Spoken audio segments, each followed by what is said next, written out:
Bienvenidos a la segunda sesión de los 40 días de discipulado. Hoy vamos a mirar lo que es un discípulo y compartiremos nuestras experiencias con los 7 minutos con Dios.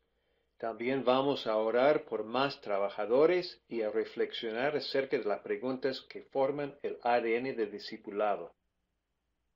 Hemos estado hablando de patrones en la Biblia y un patrón muy importante es el uso de palabras como ejemplo, modelo o imitar. Sed imitadores míos, así como yo lo soy de Cristo. 1 Corintios 11:1. Hermanos, sed imitadores de mí y mirad lo que así se conducen según el ejemplo que tenéis en nosotros. Filipenses 3:17. Vosotros vinisteis a ser imitadores nuestros y del Señor. De esta manera habéis sido ejemplo a todos los creyentes de Macedonia y de Acaya. 1 Tesalonicenses 1:6 y 7. Es muy interesante el uso de las palabras ejemplo, modelo o imitar. Miremos estas palabras un poco más de cerca. La palabra observar proviene de skopeo en el griego, como mirar a través de un telescopio. La palabra modelo proviene de golpear. Aquí vemos una imagen de algunas herramientas caseras que mi padre hizo cuando trabajó como zapatero. Él grabó diseños en la cabeza de cada clavo y los usaba para golpear y dejar un patrón en el cuero. Imitar proviene de mimetes, como un mimo. Ser un ejemplo proviene de sumimetes, ser mimos juntos. Abajo se ve uno de mis fotos favoritas. Somos mi hermano gemelo y yo al lado de nuestro padre. Cada uno se pone exactamente como papá. Cuando metió las manos en el bolsillo, yo lo imité. Cuando las puso detrás de su espalda, Juan lo imitó.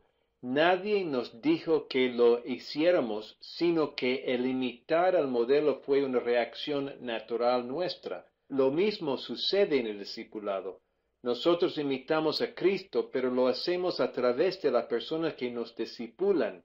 Tenemos que imitarle como ellos imitan a Cristo.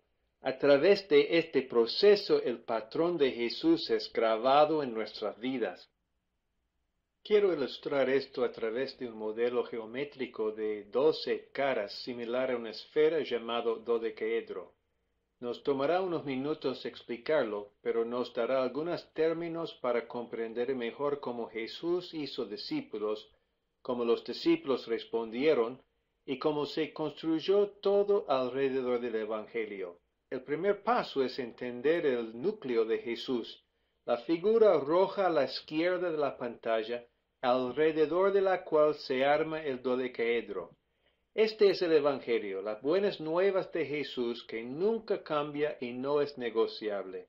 No podemos inventar un mejor Evangelio. De hecho, somos absolutamente incapaces de reconciliarnos con Dios si no fuera por la muerte de Cristo en la cruz.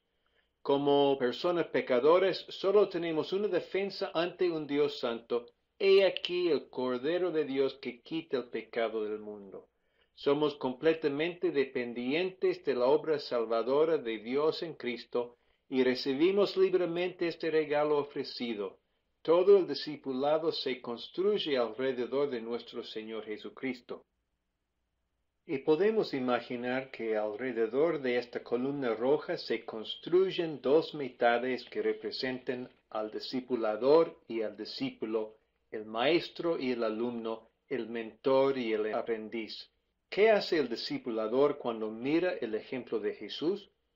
¿Y qué tiene que hacer el aprendiz para crecer en las características de un discipulador? Comencemos con el discipulador. El primer paso es encarnar. El Verbo se hizo carne y habitó entre nosotros. El estar con requiere encarnación. Tenemos que estar con la gente que estamos discipulando, así como Jesús estuvo con sus discípulos. Él hubiera podido enviar mensajes escritos desde el cielo, pero eligió hacerse carne y habitar entre el pueblo para que pudieran ver su gloria, la gloria del único Hijo de Dios. Después de la encarnación y de haber alcanzado los 30 años, Jesús invitó a otros a unirse a Él en esta aventura de aprendizaje. Los llamó diciéndoles, sígueme. Jesús comenzó a invertir en aquellos que respondieron a su invitación a través del proceso estar con. Lee los evangelios y observe cómo Jesús invirtió en sus discípulos. ¿Cuál fue su estrategia? ¿Cuáles fueron los métodos que utilizó? Jesús usó preguntas durante su ministerio. Él les hacía muchas preguntas a sus discípulos y él les dio tareas. Dejaba que fallaran e intentaron de nuevo. Él hizo muchas cosas para construir convicción en sus vidas. Entonces empezó a involucrarles en el ministerio. El ejemplo clásico fue la alimentación de las 5,000 personas. Los discípulos le dijeron a Jesús que todos tenían hambre, que era imposible darles de comer y que debía enviarlos a casa. Jesús les respondió, dadles vosotros de comer. De repente, una crisis se convirtió en una oportunidad para aprender. Practicar el proceso de encarnar, invitar, invertir e involucrar nos lleva a la multiplicación. Los discípulos no estaban perfectamente entrenados. De hecho, tuvieron algunos de los mayores fracasos, pero Jesús les dio una formación espiritual inolvidable a través del discipulado experiencial, el cual pasó a ser la base de todo el movimiento cristiano. Desde allí se multiplicaron hasta formar lo que tenemos hoy en día. Ahora me pregunto, ¿cuáles son las cosas que podemos hacer en cada una de estas 5 categorías para ayudar a alguien a aprender a discipular como lo hizo Jesús? ¿Cuáles son los primeros pasos que terminan en la encarnación? Creo que es algo que podemos llamar la iniciativa del aprendiz, la capacidad de estar abiertos a aprender. La iniciativa, entendida como la capacidad y voluntad que nos lleva a actuar, es necesaria para entregar nuestras vidas. Todos tenemos al menos un cierto grado de control sobre las decisiones que tomamos. No podemos dar algo sin antes poseerlo. La iniciativa indica nuestra convicción, esta es mi vida. ¿Qué quiere hacer Dios conmigo? Dios dijo que su vida era de Él para entregarla, y nadie lo obligó a hacerlo. Él abrazó la voluntad del Padre por decisión propia y de manera absolutamente voluntaria, entregando lo que era suyo. Uno puede darse cuenta cuando una persona no tiene iniciativa, cuando encuentra excusas como no pude hacer algo porque ellos puede ser cualquier persona, su cónyuge, sus padres, sus hijos, su jefe, los políticos, en fin, cualquiera. Es el inmovilizador perfecto porque lo que ellos hacen siempre aparenta estar fuera de control de la persona que carece de iniciativa. Como cristianos poseemos iniciativa o capacidad de actuar porque todo lo podemos en Cristo que nos fortalece. Por nuestra propia decisión podemos seguir a Jesús cuando Él nos dirija al ministerio. Una vez que nos damos cuenta de que podemos tomar decisiones que nos pueden ayudar a crecer hacia los propósitos y la voluntad de Dios, el segundo paso es formar la conexión colaborativa. Así que cuando se nos invita a participar, aceptamos. Al unir fuerzas con otro, nos damos cuenta que podemos lograr mucho más juntos que individualmente. Después de entrar en esta relación de colaboración, el próximo paso es lo que yo llamo la agilidad de riesgo. Aprender a poner nuestra fe en práctica. La fe requiere riesgo. Si no hay ningún riesgo en lo que estamos haciendo, me pregunto qué tan real es nuestra fe. La agilidad es la capacidad de mantener el equilibrio en medio de algo inestable. La práctica de la fe tiene un grado de inestabilidad. No podemos predecir todos los resultados. Nosotros entregamos el control a Dios. No tenemos más garantías que la presencia de Dios.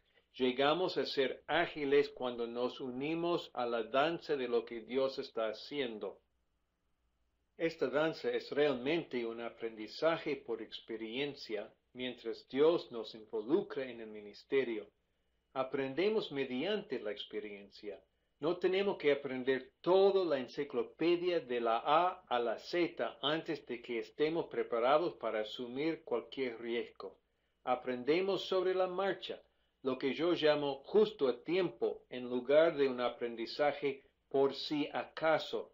Puedo quedarme atrapado en el modo por si acaso y concluir que no conozco lo suficiente como para empezar.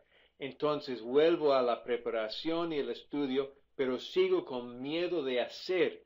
Si pudiera usar lo que tengo ahora, podría aprender más. ¿Recuerdas la encuesta de la primera lección? Más personas respondieron afirmativamente a la pregunta, ¿sabe cómo ayudar a alguien a tener un tiempo devocional? Que a la pregunta, ¿estás tomando un tiempo devocional regularmente? Tratamos de enseñar algo a los demás que no estamos practicando nosotros mismos.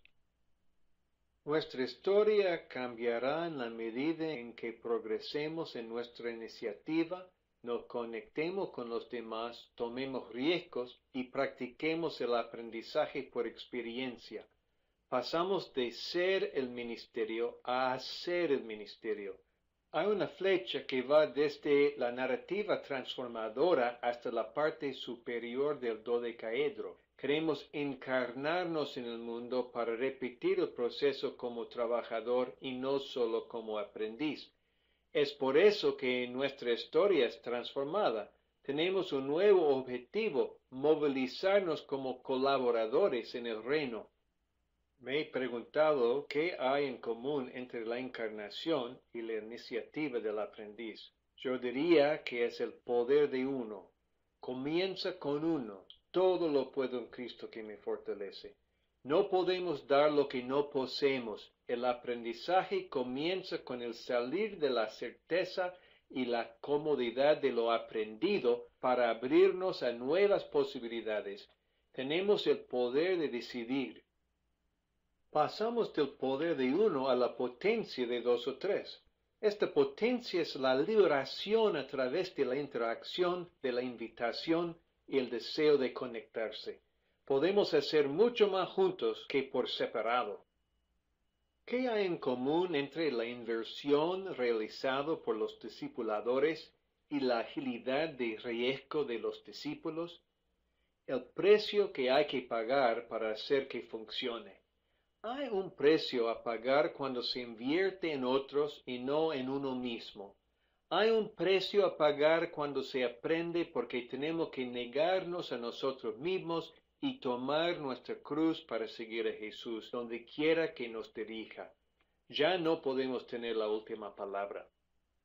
Cuando el discipulador involucra a los discípulos en el aprendizaje por experiencia, genera un proceso de formación.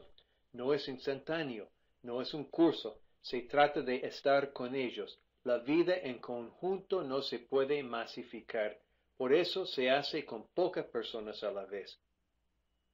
Cuando el proceso se multiplica y se produce una narrativa transformadora, hay un premio.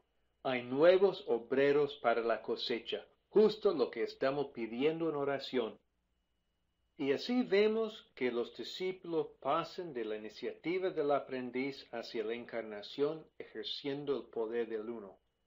A través de la conexión para colaborar, el aprendiz experimenta la potencia de dos o tres cuando responde a la invitación para crecer en el discipulado. A través de la agilidad de riesgo, el discípulo paga el precio de aprender a invertir en otros. A través del proceso del aprendizaje experiencial, el discípulo aprende a involucrarse con otros. A través de una narrativa transformadora, el discípulo aprende a multiplicar su vida en otros. Creo que este es un modelo sólidamente bíblico que podemos ver en la vida de Jesús. Vale la pena un estudio cuidadoso para estar convencido de que así fue como Jesús practicó el principio estar con sus discípulos. Me gustaría darles 5 verbos que se aproximan a este principio para que sea más fácil recordarlo y aplicarlo. Los 5 verbos relacionados al aprendizaje que fomentan el proceso de discipulado son imaginar, conectarse, atreverse, reflexionar y celebrar.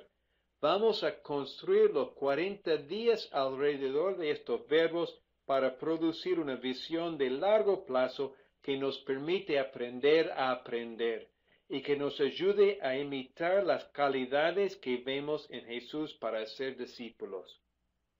Puedes descargar e imprimir el modelo armable del dodecaedro. Puede ser útil tenerlo a mano. Trata de averiguar dónde te encuentres ti mismo y lo que debes hacer como próximo paso. Avanzar a la siguiente diapositiva cuando estés listo.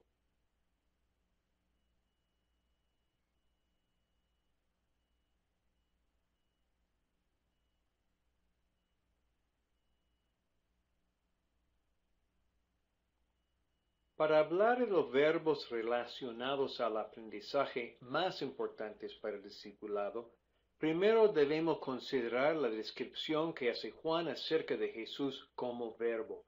En una de las versiones de la Biblia en español, Juan 1:1 dice, en el principio era el verbo, y el verbo estaba con Dios, y el verbo era Dios. Esto puede ser sorprendente cuando se compara con versiones en inglés que limitan la misma expresión a en el principio era la palabra. En esta era de la información en la que vivimos, la riqueza de la palabra verbo en español nos desafía a pensar que Jesús es mucho más que información, pues Él nos brinda una relación que nos transforma. Jesús se asemeja mucho más a nuestro concepto de verbo que de información. Así que queremos poner un espacio entre verbos y sustantivos y considerar el discipulado como algo mucho más orientado a la acción. No exageramos si decimos el discipulado es un verbo. Imitamos el método de Jesús queriendo activar nuestro aprendizaje en colaboración con los demás y usando el modelo de los 5 verbos: imaginar, conectarse, atreverse, reflejar y celebrar. Echemos un vistazo a cada uno de ellos con más detalle.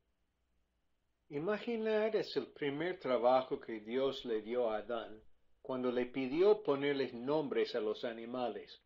Dios podría simplemente haberle dicho los nombres, en vez de presentarle a los animales y pedirle que le pusiera nombre. Al imaginarse los nombres, Adán se involucró en el proceso de la creación. Muchos de nosotros podemos pensar que la tarea de imaginar le toca a otra persona, pero en realidad esto nos pertenece a todos y debemos estimular la imaginación por medio de nuestras conversaciones y oraciones. Debemos dar tiempo de incubación a la imaginación y luego darnos permiso para soñar acerca de lo que Dios quiere hacer en la extensión de su reino. Cuando imaginamos juntos necesitamos límites de protección hacia la comunidad y hacia las personas que nos conocen y que nos aman. Imaginar cosas malas puede ser peligroso. Albert Einstein dijo que todo cambio significativo y duradero comienza primero en su imaginación, luego llega a ser algo real. Imaginar nos permite iniciar un viaje de aprendizaje. Jesús provocó la imaginación de un ciego al preguntarle, ¿qué quieres que haga por ti?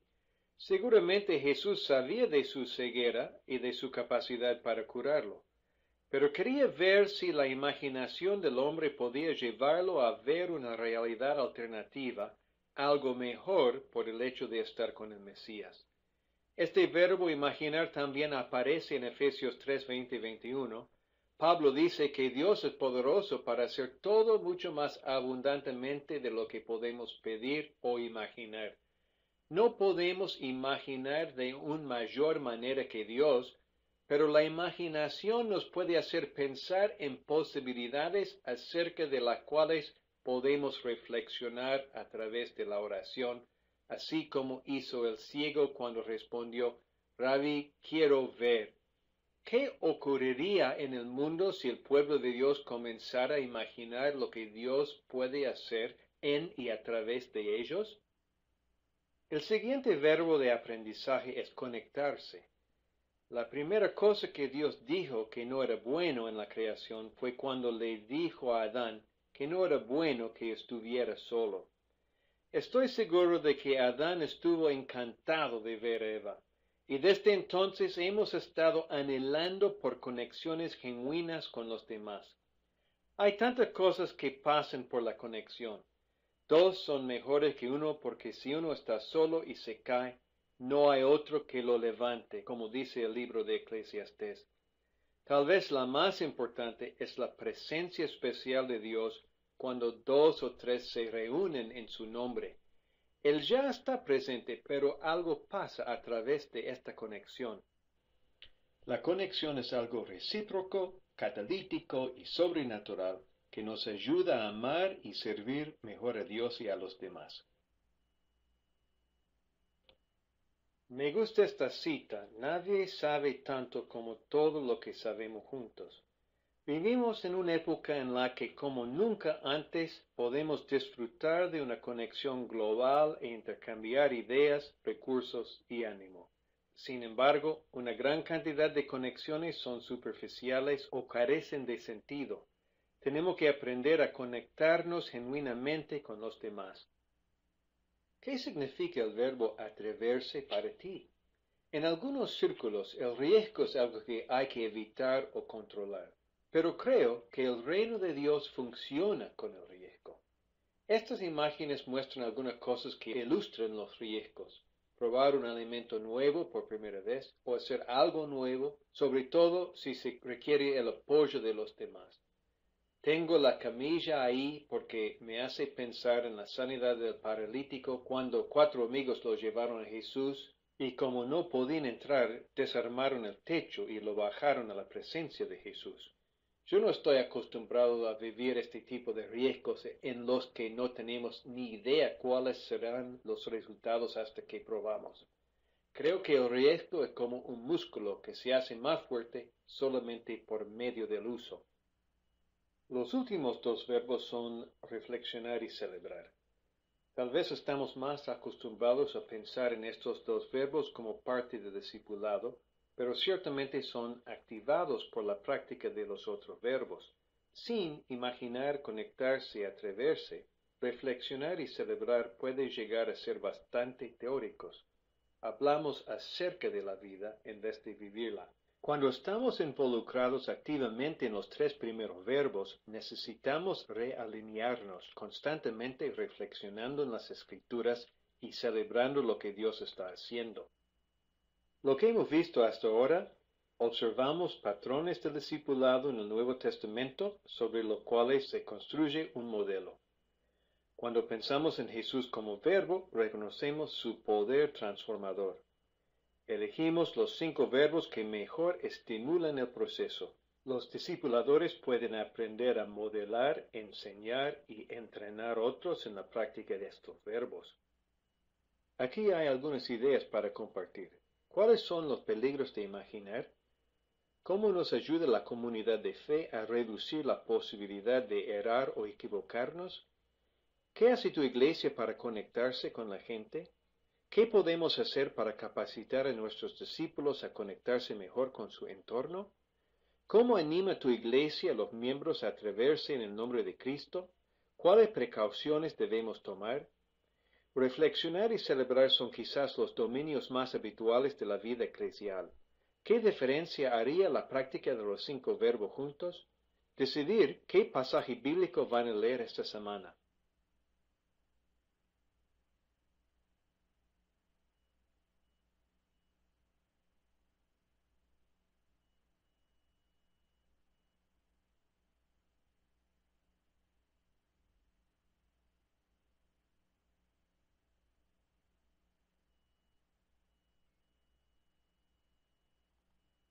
Quiero sugerir una última cosa que podemos hacer antes de terminar esta lección.